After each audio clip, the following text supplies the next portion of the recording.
Algo, Albuja, ella es vocera del comité de debates con quien justamente vamos a tener detalles de lo que son esos ejes y obviamente la temática del debate. ¿Cómo está, Patricia? Buenas tardes y bienvenida. Muy buenas tardes, muchísimas gracias por este espacio. Vamos a arrancar entonces esta entrevista junto a mi compañero Mauricio Casa. Adelante, Mauricio. Gracias, Patricia, un gusto saludarlo. Saludarla, perdón, hace pocos días estuvo acá y quedamos en que íbamos a volver a conversar, íbamos a volver a dialogar sobre el tema del debate. Estamos aquí nuevamente y lo lógico es comenzar a hablar del tema de los ejes, de los componentes de cada uno de esos ejes y el porqué de esos ejes y esos temas.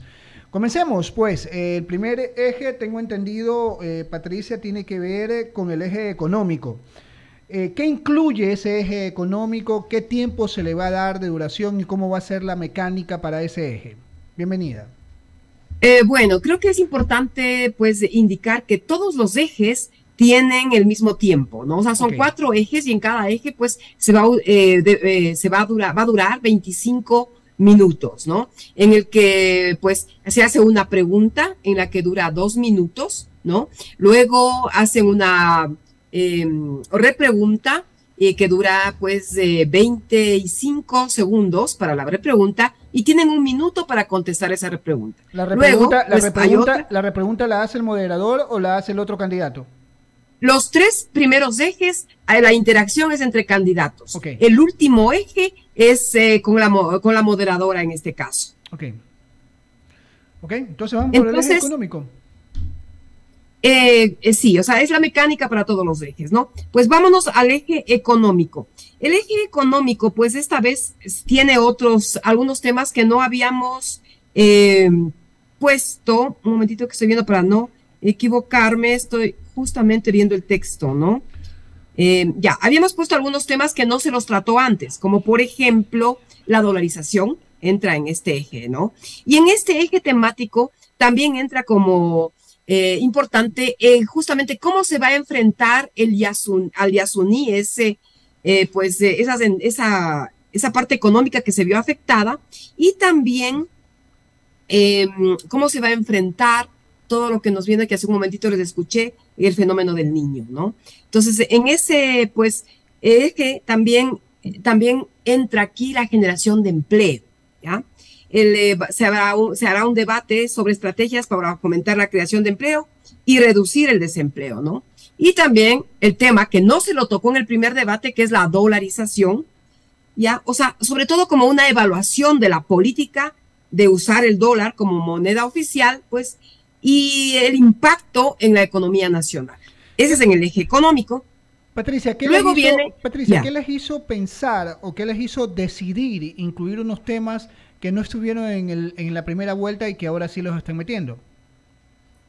Bueno, primero porque ahorita ya es un cara a cara, ¿no? Solo son 2 candidatos finalmente en los que tienen que ya, pues, o sea, decir de una manera, pues, muy práctica cómo van a hacerlo. Y además porque hubo también muchos aportes y muchos pedidos de la misma ciudadanía, de los de diferentes pues grupos, ¿no? O sea, hubo participación ciudadana para que se pregunte acerca de la dolarización y acerca de también de otros temas que ya vamos a ver en otros ejes que también son nuevos, ¿no? Y que se incluyeron para esta vez. Debo entender que la colectividad expresaba más su preocupación sobre esos tópicos y eso empujó a que ustedes tomaran la decisión. O sea, a la gente le preocupa saber cuál va a ser el futuro con el dólar.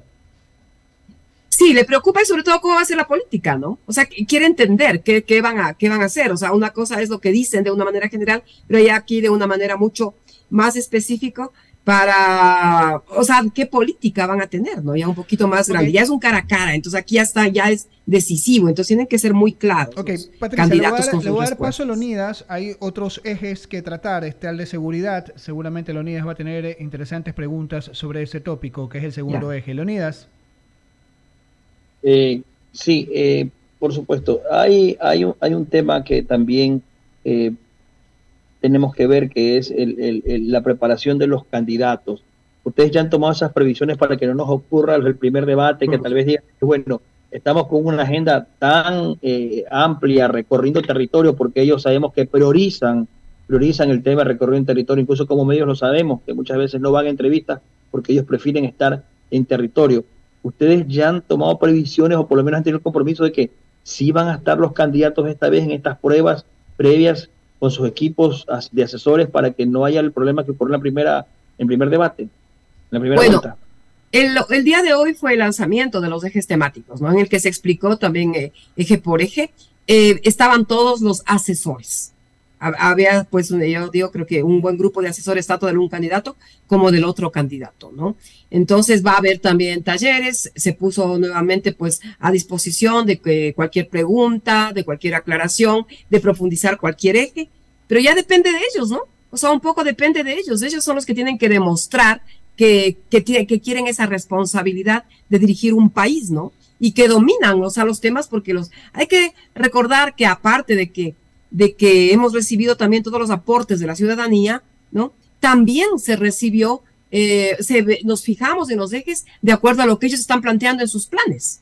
Entonces deberían estar preparados, ¿no? Ya todo está subido también en la página del CNE. Está también ya los ejes temáticos, también está, pues hay un video explicatorio como para que nadie le quede duda de cuál es el formato. Entonces esperemos que sí sea, ¿no? El reto es para ellos. Ellos son los que tienen que probarnos a nosotros, los que se merecen nuestro voto, ¿no? Patricia, el lugar, la locación, el tema de la seguridad, ¿se definieron ya también todos esos temas? ¿Cómo queda? Sí, o sea, en el primer contrato que habían hecho incluía el segundo debate ahí mismo en Ecuador TV, en caso de que en caso de que haya una segunda vuelta, como si la hubo, entonces va a ser ahí mismo. Sí, entiendo que como fue también, no hubo ningún problema con la seguridad en el primer debate, van a mantener también los mismos controles, ¿no? Patricia, veíamos esos temas que han agregado ustedes en lo que va con lo concerniente, pues obviamente a esos temas que no fueron tratados en la primera vuelta. También está el tema de la seguridad social. Entendemos que ese es un punto importante porque justamente se habla de la quiebra del seguro social, los problemas que pasó el ISPOL, el ISFA y todo eso. O sea, va a ser también un tema muy importante para tener en claro de que el próximo presidente algo tendrá que hacer, aunque sea al corto del tiempo de año y medio, pero cuál va a ser la visión de ese candidato. Ya, verá, este tema que es tan importante, ¿no? Tan importante, porque si realmente hemos recibido pues de todas las asociaciones de jubilados, de todo el país, este tema y también, como usted dice, del ISFA, del ISPOL y todo, lo pusimos en el eje político, ¿ya? Este tema en el eje político porque para tratarlo como realmente la gobernanza y representación de la seguridad social, porque aparentemente se dice que el seguro es autónomo, pero vemos que no lo es, ¿no? O sea, todo el mundo le hace caja chica, el seguro social es la caja chica de todos los gobiernos, ha sido, ¿ya? Y bueno, y eso por decirlo menos, pero entonces aquí sí vamos a ver, o sea, de qué va a referirse en este eje, en el político. La gestión de la seguridad social, ¿no es cierto? Porque es esencial para el bienestar de la población. Entonces, ¿cómo van a gestionar eso? ¿A qué se comprometen, no? Entonces, ¿a cómo se administra? O sea, ¿quién representa a los ciudadanos en ese sistema de seguridad social, no? Y además aquí también entran temas como la atención médica, las pensiones y los seguros de salud, ¿ya? En que de una manera, pues, un poquito más integral, pero entra en el eje político, le hemos puesto. Patricia, y obviamente el tema del fomento de los grupos vulnerables, por ejemplo, promover esos derechos, ¿no? Estos grupos como las comunidades indígenas, personas con discapacidades, la minoría étnica, un poco también va por el lado de lo que son los reclamos del sector indígena. Hemos visto que han habido paros justamente porque el movimiento indígena se opone a ciertas cosas, pero eso significaría también como una especie de puente para saber una conexión entre el candidato, los dos candidatos, con este sector importante que es representativo también en el país. Sí, sabe que está en el eje social, ¿no? En el eje social le hemos puesto como un punto ahí, justamente que es los planes de fomento para generar la inclusión de grupos vulnerables, ¿no? Finalmente es la cuestión de promover derechos. Entonces, aquí viene en sí la inclusión de grupos vulnerables como comunidades indígenas, personas con discapacidades, minorías étnicas, ¿no? LGBTI. O sea, es esencial para promover la equidad. Aquí va la pregunta. Este también es un tema que no estaba en el primero y que se lo incluyó claro, acá. Por eso lo hacía mención, o sea, han tratado de abarcar un poco más. Patricia, un poco en el tema de los ejes, tienen los ejes sociales con algunas puntualizaciones en cada eje, ¿no? El eje social, por ejemplo, tal de la derecho a los niños, la salud, la educación, los planes de fomento, las inclusiones, pero el tema es tienen ustedes ya más o menos contemplado que se van a poder abarcar todos estos temas en amplio? Porque la gente siempre quiere tener un poco la idea de que general de cómo lo van a hacer, no solamente que me digan en 30, 40 segundos, sí, quiero esto, lo otro, pero ¿cómo lo va a hacer? O sea, de dónde van a venir el financiamiento, los recursos? Hay contemplaciones en aquello también. Esta es una responsabilidad pues bien difícil, ¿no? De adquirirla, justamente porque solo salen 2 preguntas de cada eje. Entonces, por eso es que nosotros les hemos dividido como en cuatro subtemas a cada eje, para poder ahí condensar la pregunta de alguna manera y dar cabida a todas las necesidades, pues, de la población, ¿no? Y que seguimos recibiendo, ¿no? Seguimos recibiendo. Entonces, hemos tratado de, sí, pues, de condensar. Entonces, a veces, claro, todo el mundo dice, pero tienen que ser preguntas muy puntuales. Es que solo son 8 preguntas, entonces tan puntuales no pueden ser. Entonces, sí hay que abrirle un poquito, ¿no? Por ejemplo, claro que tienen que hablar, por ejemplo, en esto de la inclusión, había que poner, claro, a todos los grupos vulnerables, ¿no? Claro, por ejemplo, en el tema también de los niños, en el social, que es muy importante también la desnutrición, ¿no? O sea, combatir la desnutrición, pero también nos hicieron llegar pues unas estadísticas y también las preocupaciones de los adolescentes, ¿no? De la salud mental de los adolescentes. Correcto. Entonces, es muy importante también tratar de incluir. Entonces, estamos en eso, mire, estamos en eso, en tratando de condensar, ya tenemos un borrador, ¿no? Pero seguimos recibiendo. Ayer recibimos también, por ejemplo, de los discapacitados, sí, con discapacidad, bueno, y varios otros grupos vulnerables, ¿no? Que nos hacen llegar también las preguntas específicas. Entonces, eso sí debe entender la ciudadanía, que solo son 8 preguntas. Ahora, ¿por qué solo son 8 preguntas? Porque si no nos quedaríamos, si le hacemos más preguntas, nos quedaríamos 3, 4 horas y ya no es un debate, ¿no? Correcto. Patricia, Mauricio tiene más inquietudes. Patricia, ¿por qué en el 4.º eje se permite a la moderadora intervenir con repreguntas y por qué no en los otros 3?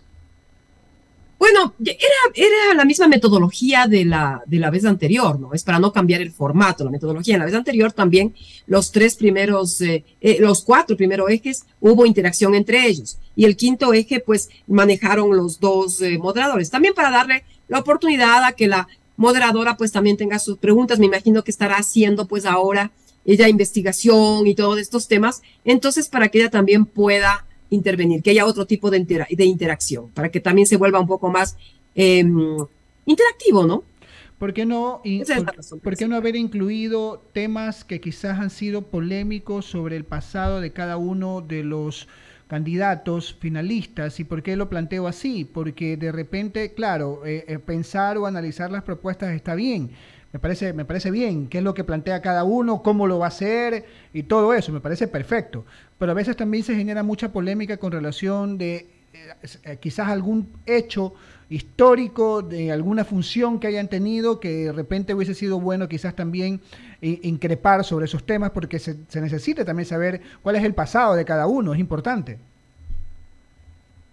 Y por supuesto que deberíamos saber por quién, pero yo creo que para eso ya han dado los espacios los medios de comunicación. Ya hay otros espacios en los que se puede hacer entrevistas, o sea, para justamente hacer preguntas. Pero yo creo que ahora, ante solo 8 preguntas, o sea, quedarnos en el pasado que está, ¿no? Está pues ya casi evidenciado de todos y a diario se evidencia a través de las redes sociales y se viralizan sobre todo los errores, ¿no? Que han cometido.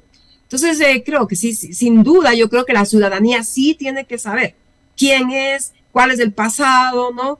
Y qué características tiene para ver si votamos por él o por ella, pero creo que si tuviéramos más tiempo, si es que sería importante también esa pregunta. Pero ahí está la responsabilidad de los medios de comunicación. Claro que sí, lo que pasa también es que la entiendo el tema, el timing es muy importante, sobre todo en televisión es muy importante, pero sí hubiese valido la pena. ¿Por qué lo digo? Porque así como hay cosas que se viralizan, también viene la contrarréplica que viralizan, que es fake news y toda la cuestión. Entonces, ¿qué mejor que un escenario de esta naturaleza para que con una periodista tan acuciosa como Ruth del Salto pueda, pues efectivamente, increpar y luego repreguntar sobre esos temas que en su momento fueron furor en las redes sociales o en los medios de comunicación, para efectivamente saber cuál fue el contexto en el que se dijeron las cosas y saber si que mantienen o no esas opiniones que en su momento fueron catalogadas como error. Por eso la pregunta. Claro, sí me parece muy importante también, ajá, ese tema. Pero sí, lo que nosotros estamos haciendo es, o sea, tratar de priorizar, ¿no? Jerarquizar, dar importancia a los temas de mayor preocupación que hemos recibido, pues, de parte de la ciudadanía. Ok, vamos nuevamente a los ejes, retomemos el tema de los ejes. El segundo es la seguridad. ¿Qué podemos nosotros destacar en ese eje, Patricia? Ya, déjenme un ratito ubicarme. Hablamos sobre unos subtópicos: gestión integral del Sistema Nacional de Seguridad, contexto subregional del crimen organizado y política de integración, sistema de inteligencia criminal, desapariciones forzadas de personas. Son los subtópicos de este segundo eje que tiene que ver como temática seguridad. Ajá, mire que, por ejemplo, o sea, aquí se habla pues de la gestión integral del Sistema Nacional de Seguridad, ¿no? Porque, claro, no pueden decir, bueno, voy a poner solo inyectando dinero a lo mejor, aquí se va a dar más presupuesto. No será suficiente, es un sistema integral el que se necesita, ¿no? Entonces, además hay que discutir sobre esos aspectos fundamentales del sistema, ¿no? Y además cómo se va a gestionar, pero es un sistema, o sea, la seguridad no se la va a conseguir solo con una acción o con es un sistema, ¿no? Ahora, el contexto subregional del crimen organizado, lógicamente, está todo relacionado y correlacionado, ¿no? Entonces, ahí sí tienen que hacer, pues, una consideración de esa relación que existe, al menos en la subregión, ¿no? Y esas políticas de integración para abordar este desafío, ¿no? No estamos solos, pues, ¿no? Estamos en una región o al menos en una subregión.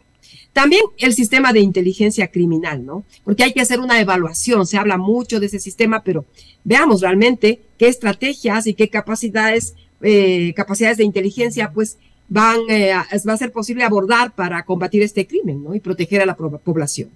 Y por último, fíjese que este tema, pues, el cuarto, también lo integramos porque recibimos, pues, cantidad de pedidos, ¿no? De tantos desaparecidos que hay en el Ecuador, ya esas desapariciones forzadas, entonces, y que no hay en ninguna parte algo que permita regular estas desapariciones o que permita, no, o sea, digamos, enfrentar, ¿no? Entonces nos hacían ver que es un tema de mucho interés y pusimos aquí, ¿no? Las desapariciones forzadas y finalmente, pues, garantizar la justicia y la protección de los derechos humanos. Hasta ahí llega Patricia, Patricia, en el tercer eje ya más o menos lo busqué un poco con Leonidas, pero sí quiero puntualizar algo antes de volverle a dar paso a él para más inquietudes. Veo que el subtema C, que tiene que ver con desnutrición infantil, el propósito de esto, me imagino, es empujar un poco a mantener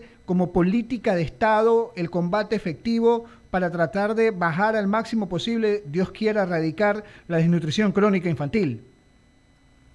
Por supuesto, sí, en ese sí, políticas, ¿no? O sea, claro, de seguir, pues, en lo que se haya hecho bien, hay que potenciar lo que se haya hecho bien, ¿no?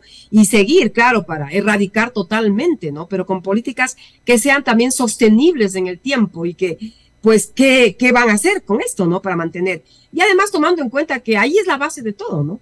Porque una población desnutrida, una generación desnutrida no pueden estudiar, ¿no? Y ahí empiezan ya las inequidades, ¿no? Que no se pueden solventar. O sea, por un eso, niño, precisamente, pues, siendo un eje tan importante, quise destacar ese aspecto porque ahí podemos nosotros o hipotecar el futuro del país o sacarlo adelante, porque, repito, y tomando también sus palabras, ¿no? Con niños que sufren de desnutrición crónica, pues evidentemente estamos comprometiendo, estamos hipotecando el futuro del país, eso está claro. Luego al paso, Leonidas, él también debe tener algún par de inquietudes más. Leonidas. Patricia, hay un tema que obviamente la gente siempre lo tiene en su mente, es el tema de la lucha contra la corrupción. No he visto nada de aquello, por lo menos en los ejes planteados, porque resulta de que si no se combate la corrupción, la evasión de impuestos, es difícil conseguir alternativas también para salir adelante. Eso lo han dicho muchos entendidos en la materia, que Ecuador es uno de los países que tiene unos altos índices de evasión de impuestos. Eso es corrupción, lavado de activos, por ejemplo. Entonces, no hay un eje temático con respecto a ello, pero por ejemplo, el moderador podría de pronto hacer algún tipo de pregunta adicional que no está dentro de este eje temático, como el que le planteo, por ejemplo, la lucha contra la corrupción, el lavado de activos. O sea, por supuesto que sí. Sabe que esto de la lucha contra la corrupción sí estuvo como subtema en el primer debate, ¿no? Ahora que no contestaron ya es una cosa diferente. Pero bueno, en el eje político, claro que la moderadora podría hacer eso, ¿no? Porque finalmente claro, o sea, podría aquí hacer una repregunta o una pregunta tomando en cuenta justamente que es la parte de la política, ¿no? O incluso entre los candidatos. Pero yo voy a tomar lo que usted me dice ahora y claro, pues voy a pasar pues esta preocupación suya que me parece muy válida, ¿no? La corrupción, lógicamente, para ver si es que le podemos incluir en alguna pues de las preguntas. Correcto. Y de los ejes, ¿no? Muchas gracias, me parece que sí, que es un muy buen aporte. Sí, Patricia, y obviamente no, es lo que siempre se habla en estos espacios que tenemos justamente para generar esas ideas, ¿no? Lo que la gente ya quiere, a veces dicen, bueno, tenemos el problema del Yasuní, ok, la mayoría dijo que se quede bajo tierra, pero ¿y con qué lo vamos a pagar? ¿Con los impuestos suyos, los míos?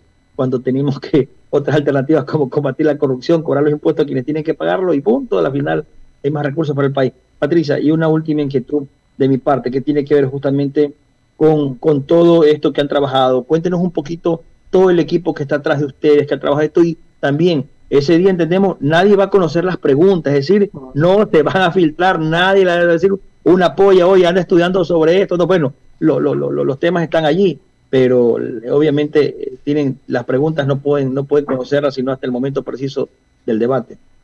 No, y en eso yo le garantizo, o sea, nosotros pues está el doctor Pablo Zambrano, es parte del comité, el doctor Pablo Escandón también es parte del comité, el doctor Ernesto Valle, él es guayaquileño, también es parte del comité, y la doctora Berta García también es parte del comité, y mi persona, ¿no? Claro, nosotros estamos trabajando, hemos recibido pues todas estos aportes de toda la ciudadanía, tenemos un Google Drive en el que estamos trabajando, en el que seguimos subiendo todo lo que a cada uno de nosotros nos aporta, ¿no? Y seguimos jerarquizando, seguimos haciendo pues, incluso hacemos una tabla, pues un Excel para ver qué es lo que más aportes quiere, qué es lo que más le preocupa a la ciudadanía, ¿no? Sin duda es siempre la seguridad. Entonces, luego nos hemos declarado en sesión permanente, tenemos pues también los grupos de chat en el que dialogamos y decimos, miren, esto me llegó, ahora sí, vamos por acá. Entonces, la otra semana pues que viene ya nos dedicamos a esto, todos los días, ¿no? Pero ya ahora sí, ya pues a tener ya un borrador mucho más específico, porque ahora tenemos como alrededor de 200 preguntas, le digo, ¿no? De lo que tenemos, de todo lo que nos ha llegado, tenemos alrededor de unas 300 preguntas, entonces ya para poder ser más específico, y las preguntas son entregadas el día del debate, 2 horas antes se le entrega en sobre cerrado, en presencia del notario, a la moderadora. Eso es lo que se hace, ¿no? Entonces, no, la cadena de custodia pues es muy rígida, porque además el mismo día, por ejemplo, sábado anterior a las preguntas en el debate anterior, nos reunimos para cosas de forma, de fondo, y el mismo día del debate, como yo creo que ya les había contado, hicimos hasta un cambio, aumentamos lo del ISFA y del ISPOL unos minutos antes de entregar las preguntas, ¿no? Patricia, solo para terminar, recuérdenos día, hora, lugar y los medios de transmisión, donde van a estar justamente para que la ciudadanía conozca este tema del debate presidencial de la segunda vuelta. Bueno, el debate va a ser el domingo 1 de octubre a las 7, de 7 a 9, dura 2 horas, ¿no? La base es de Claro Ecuador TV, es la matriz, pero serán retransmitidos yo creo que en todos los medios, y eso creo que es un gran aporte que han hecho todos los medios de comunicación y que yo les agradezco porque se ha formado una cultura de debate, ¿no? Y porque ustedes también han estado tras de este mismo espacio que me están dando, que me permite pues conversar, tener cercanía con la ciudadanía para que escuchen, ¿no? La transparencia, y eso es lo que le legitima al debate, y eso es lo que logró que el primer debate tenga ese impacto y que mueva el tablero, ¿no? Y que finalmente la gente tenga un voto pues informado, su decisión sea por un voto informado. Entonces, yo creo que serán replicados pues en todos los medios de comunicación, tanto los tradicionales como los alternativos, en todo lo digital, y pues estaremos atentos también a ese post-debate, a esa conversación luego, y también a los memes, ¿no? Muy bien, muchísimas gracias, Patricia Hidalgo, vocera del Comité de Debate, justamente sobre este hecho trascendental para la democracia del país, que se realizará el próximo domingo 1 de octubre. Gracias, Patricia, por estar con Muchas nosotros. gracias a ustedes. Un abrazo. Hasta luego. Patricia Hidalgo Aguja, vocera del Comité de Debates, estuvo con nosotros aquí en el Diálogo de la Tarde, 5 de la tarde con 57 minutos. Vamos a abrir el espacio a los mensajes publicitarios y recomendaciones. Y yo quiero decirles que si estás buscando el lugar perfecto